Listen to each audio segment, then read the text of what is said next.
Аскар Жолчубекович, биринчиден ыраазычылык билдиребиз. Биз ушу жаңы түзүлгөн келечекке жол элдик кыймылы аркылуу түзүлгөн ушу мониторинг борборуна келип отурабыз. Биринчилерден болуп, мына кечээ дагы бир саясий эксперттен маек алдык. Мына бүгүн сиз келдиңиз. Анан ушул азыркы 4-октябрда боло турган парламент шайлоону баарыбызга белгилүү. Бул аябай чоң саясий кампания. Ушул кампанияны баарыбыз күтүп атабыз. Ушу шайлоо биз бир таза, бурмаланбай, бир калыс шайлоо өтсүн деп. Мына сиз дагы, мен дагы баарыбыз коомчулуктун баардыгы, Кыргызстан элинин баардыгы күтүп атат. Бирок кооптонуу да бар. Кандай болот, шайлоодон кийин эмне болот деген кооптонуу бар. Анан ушул багытта мына көп шайлоолорго өзүңүз мониторинг көрүп жүрөсүңөр. Как мына дипломат катары дүйнөнүн көп өлкөлөрүндө иштедиңиз, көп өлкөлөргө бардыңар. Ушул боюнча биздин шайлоону демократиялык нукта өтөбү? Мына ушул боюнча пикирлериңиз кандай? Мындай кыскача. Рахмат, Турсунбек Акунович, мени чакырган үчүн.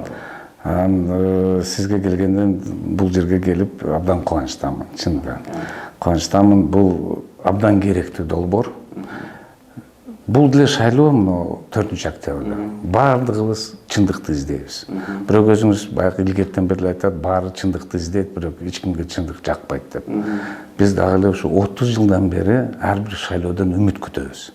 Үмүт күтөбүз, бул башыбызда баягы келечегибизди чечет. Ошонун ичинде Кыргызстан эми өзүнчө эгемендүү өлкө, дүйнө жүзүндө таанылган. Бирок ошол учурда биз андай ири өлкө, эл аралык катнашта биздин бир аброюбуз абдан чоң деп айта албайбыз. Эми өлкөлөр көп. Борбордук Азияда сөзсүз түрдө өзүнүн кызыкчылыгы бар.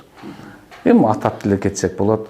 Бул Кытайдын бир алкак бир жол деген стратегиясы, Орусиянын Евразия менен өнүгүш, Кытайдын баягы сырткары Европанын батыш өлкөлөрүнүн жалпы алардын дагы өздөрүнүн стратегиялары бар.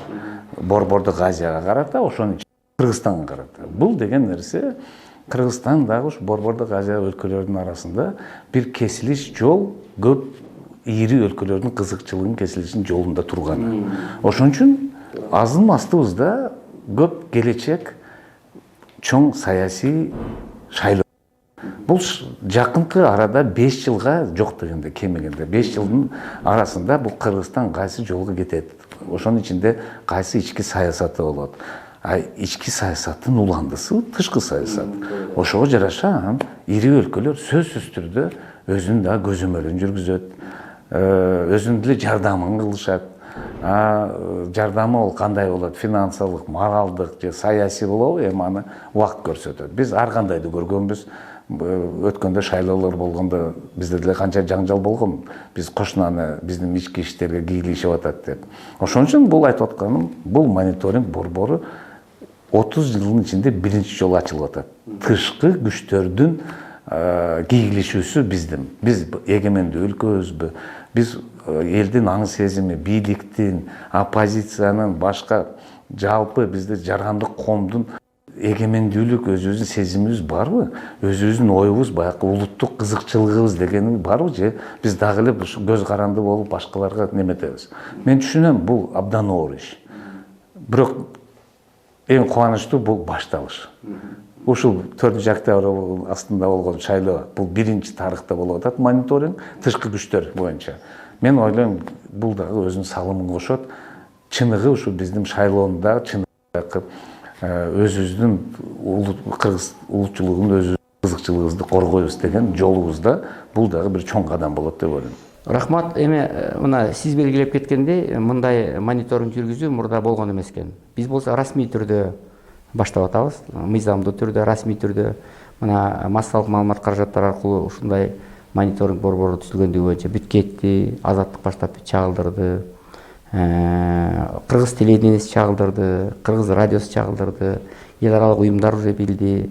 Бул боюнча эксперттер өздөрүнүн пикирлерин айтып атат. Ошон үчүн рахмат сизге түшүнгөнүңүзгө. Биринчилерден болуп расмий түрдө ошондой бир кийлигишүү, чет элдик кийлигишүү болобу же болбойбу деген бир пикирибизди билдиребиз да шайлоонун жыйынтыгы менен. Ошол эле учурда кечиресиз, Турсунбек Акунович. Бул мониторингдин жумушунда сиз бир да күчтү колдобойсуз. Бардыгына. Бир да партияга бир неметип бардыгына тең. Тең, правда, рахмат. Абдан жакшы. Эң негизги ушундай да. Анан да жана суроонун уландысы. Мисалы эми буга чейин биз көп демократиялык шайлоолорду өткөрдүк. Мына сиз дагы чет мамлекетте болдуңар, биякта болдуңар, как жогорку деңгээлдеги дипломат катары. Ушу биз алдыда шайлоону жакшы өткөрөбүз деген менен, бирок алда биз кыйын учурларды өткөрүп атабыз. Азыр пандемия учуру болуп атат, туурабы? Карантин учуру бүт дүйнөнү оор каптап атат. Кээ бир саясатчылар айтып чыкты, бул башка күнгө жылдырыш керек, башка мөөнөткө. Кээ бир айтты, өзгөчө абалда кириш керек деп чыгышты. Бирок ошого карабай президент ошо 4-октябрда указы менен коюп, ошол күнү өткөрөбүз деп катуу туруп атат. Анан ушун үчүн ушуну бир жогорку деңгээлде болбосо дагы бир тынч өткөргөнгө жетише алабызбы? Анткени түрдүү пикирлер жаралып атат. Жок, бул тополоң болот, тиги болот, шайлоонун жыйынтыгы менен деген түрдүү ойлор болуп атат да. Ошо сиз кандай деп ойлойсуз? Туура, түрдүү ойлор болуп атат. Мен да ойлойм, бул баягы демократиянын жолунда турган өлкөдө ар кандай ой пикир өзүнүн орду бар. Алга дагы биз дагы аны чыдам менен ага дагы баягы калыс ой пикирлерди караш керекпиз. Андай ой болуш керек. Келишпестиктер дагы болуш керек. Бирөөлөр жылдыргыла деди, бирөөлөр ушул эле мөөнөттү өткөзүлө. Акыры президент точкасын койду. Бирок сиз айтып атасыз, туура. Пандемия учуру. Эл дагы азыр оор турмушта.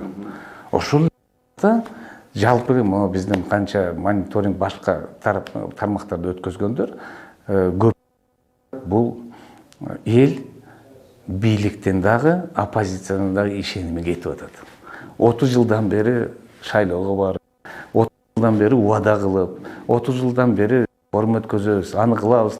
Ошону менен баягы эле көрүнүш болуп эле жүрүп, ошо ишеним кетип атат. Айрыкча биздин укук коргоо органдарга. Себеп бизнесмендер баары парламентке барганда себеби бар. Алар бирден эффективдүү өзүнүн бизнесин азыр парламент болгон. Бул баягы укук коргоо органдардын репрессиясына каршы.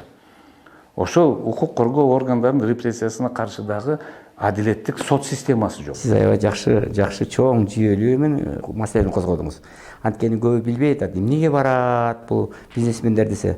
Көрсө ошол укук коргоо органдары куугунтуктап, анан текшерип, анан байлыгын тартып алганга каршы аракеттер көрүлөт. Сотко кайрылса, сот тескерисин чечип, же адилеттүү эмес чечип, ошону ишеним калбагандан кийин анан бизнесин кантип коргош керек? Ошон үчүн алар чоң акчаны төлөп, неме кылып турушу парламентке болсо. Сиз туура айттыңыз, дүйнө жүзүндө көп өлкөлөрдө кайсы жерде сот системасы, укук коргоо органдарга ишеним бар, бизнес эч качан парламентке умтулбайт. Эмнеге дегенде, ал жерде саясий маселелер чечилет, ал жерде мыйзамдарды жазыш керек. Алар өздөрүнүн бизнесин коргоого кереги деле жок. Эми ошон үчүн бул ушул пандемия экинчиден баягы элдин ишеними кетип атканда бирден бир тынч үчүн андан уланып баягы элдин турмушун козготпош үчүн бул баягы адилеттүү шайлоо өткөзүш. Эгерде бурмалоо же бир шайлоодо ар кандай ыкмаларды колдонуп жалпысынан болсо, анда тынч өтөт дегенге кепилдик жок экен. Жок. Анан дагы мындай ошол эле уланчы суроо.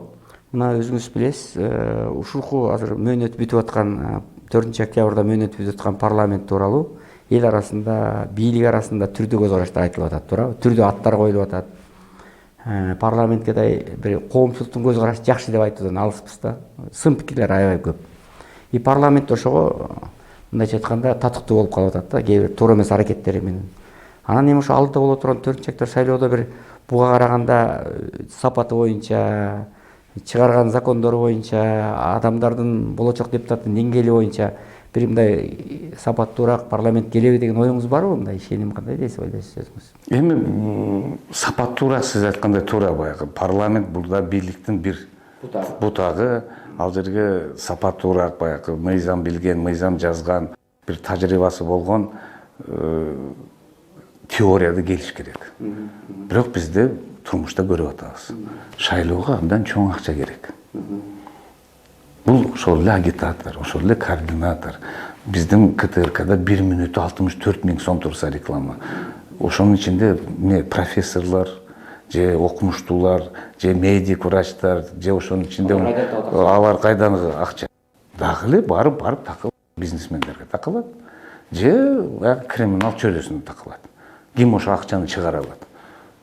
Ошон үчүн ал бүгүнкү учурда биз андан сырткары. Бизде элдин арасында мен мына районго барып канча неметтим, бир 100% эмес, бирок көпчүлүк бөлүгү өзүнүн келечегин шайлоо менен байланыштырбай калды.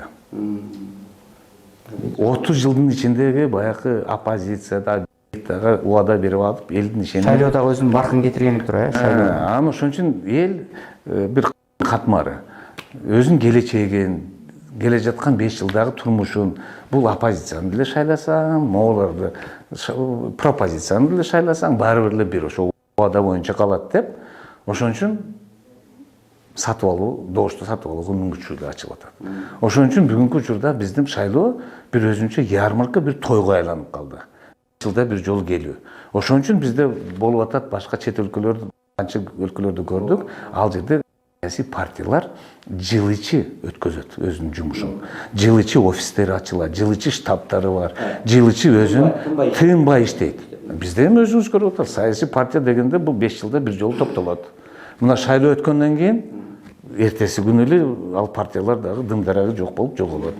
Эми бул кандай десем, мен ойлойм, бул табигый бир көрүнүш. Биз баягы 30 жашка чыккан жигиттей азыр анча деле тажрыйба жок.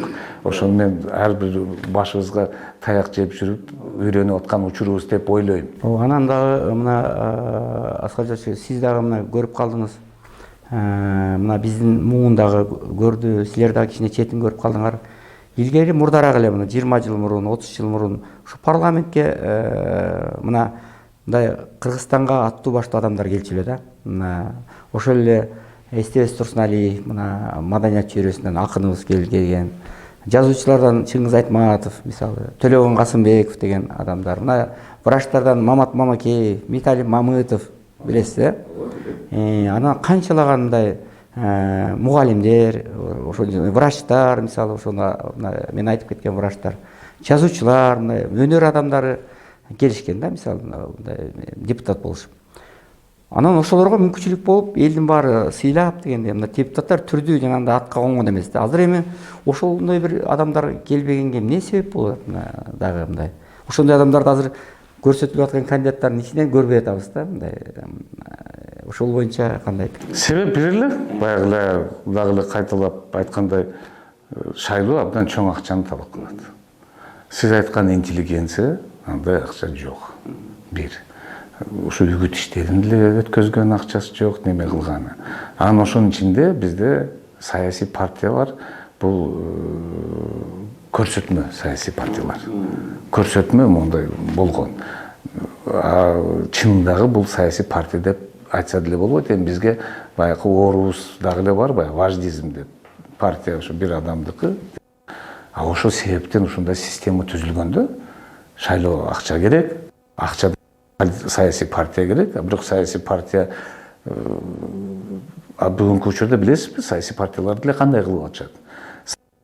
Ал өзүнүн программасын жабылпысына жарыялаган менен өзүнүн тизмесине ошол райондон ким, ар бир райондо жер ким көп добуш алат. Ол саясий партиянын аптаракаты эмес, саясий партиянын кандай десем аброю, буга чейин кылган иши эмес. Ошол райондон, жергиликтен ким көп добуш алып берет деп кылат. Ошон үчүн бизде ар бир партиядан бир партияга өтүп, баягы кайсы орунга мен коем деп, ошон үчүн туруктуулуктар жок. Бирок негизи тескерисинче болуш керек го дейм, Аскар мырза. Анткени ошол эле партиянын лидерлери ошол жана акчалууларды, капчыктууларга баягы басым жасабай, тескерисинче өнөр адамдарына, аттуу баштуу адамдарга, адабияттын, искусствонун, литературанын адамдарына, баягы сүйлөй билген, мыйзам чыгара билген юристтерге, мисалы илгери Серикул Касаков деген юристтер бар да, билесиз баягы. Мына ушундайларга басым кылса жакшы болот эле дейм да, мен ойлойм да. Жок, жакшы эле болот эле, туура айтасыз. Бул бирок теория жагында. Иш жүзүндө биз көрүп атпайлыкпы, элди үйрөтүп алдык 30 жылдын ичинде. Андан сырткары сиз кандай окумуштун чыкпасаңыз, ап чыгып не кылбасаңыз, КТРКга чыга албасаңыз, onu барып үгүт иштерин өткөзө албасаңыз, реклама кыла албасаңыз, элге жеткизе албасаңыз, баягы эле көрүнүш. Анда дагы бир эң маанилүү суроолордун бири, мына сиз Кореяда элчи болуп иштедиңиз, биздин толук кандуу элчи болуп иштедиңиз, жакшы иштедиңиз, аябай биз аны билебиз. Малайзияда болдуңуз элчи. Ушу Кореяда иштеп атканда мына ошол биздин автоматташтыруу шайлоо маселеси боюнча сиз дагы чоң иштерди жасадыңыз, ал боюнча билебиз, эмгегиңиз бар. Ошо биз ошо автоматташтыруу системасын киргизип, мындай мурдагыдай кол менен шайлабай, ошо Корея өлкөсү бизге да жардам берип, ошондон кийин бир чоң ишеним пайда. Кыргызстанда аброю дүйнөлүк коомчулукка демократиялуу өлкө катары аброю өстү да. Ошо таза шайлоону өткөргөнгө ошол автоматташтыруу жанагы система корейский чоң жардам берди. Ушул боюнча вот кандай ой? Анан кээ бирөө айтат экен, ушундай жасап койсо болот, таза өтө албайт, бул деле жөнөкөй эле нерсе дейт да. Ошол боюнча кандай мындай билген адам катары оюңуз кандай? Ушу машинеге да ишенбей атат, жана колдун тамгасын коюп атат, башка кылып атат, жанагылар муну буга деле ишенүүгө болбойт. Ак үй жасап коет деген да пикирде болуп атат да. Турсунбек Ахунович, туура айтып атасыз, бирок тактап кетиш керек. Азыр автоматташтыруу, мына Кыргызстан биз эң баштапкы тепкичтебиз. Эң баштапкы. Алгачкы. Кореяда мен парламенттик шайлоого катыштым. Байкоочу болуп, элчи катары. Президенттик шайлоого да катыштым. Экөөнүн тең катыштым. Алар дагы ушу 1 жылдын ичинде мөөнөтү өткөн. Иштеп атканына ооба, туш келип калган, анан элчилерди чакырган. Айырмасы. Биз мына Кореянын технологиясын колдонуп атабыз. Бирок бүгүнкү учурда толугунун эмес. Эми бул келечекте боло турган нерсе деп ойлойм. Аларда баягы урна автоматташтырылган, бюллетень саласыз, добушуңуз окулат, кайсы партияга, кайсы кандидатка берген добушуңуз окулат. Ошол онлайн кетет центрде. Ар бир айыл өкмөттө мына убакыт сайын мына саат 11-де могу партия монча добуш алды, могу айыл өкмөттөн. Бул партия ошон үчүн саат кечки 8-ге чейин уже белгилүү болот. 8-ге чейин эмес, 7:30-да сиз көрөсүзгү телевизордон баары бири-бирин куттуктап. Жарым саат мурун куттуктап, жарым саат неме кылып, анан ошондой эле экзит пол деп коюшат да, независимый опрос. Ошолордун айырмасы 1-2% болот. Негизинен туура болот экзит пол. Анан ошондо. А бизде азыр биз баягы жашыктарды автоматташтырган менен ол кечкурун бүтүп, анан кечкурун ачып, аны кайтарадан эсептеп, аны кайтара топтоп. Значит, бул жана автоматташтыруу толук болбой калган, Жок, бул эми биринчи кадам. Алгач. Мен ойлойм, эми келечекте биз системага өтөбүз десек, сөзсүз түрдө бул дагы болот.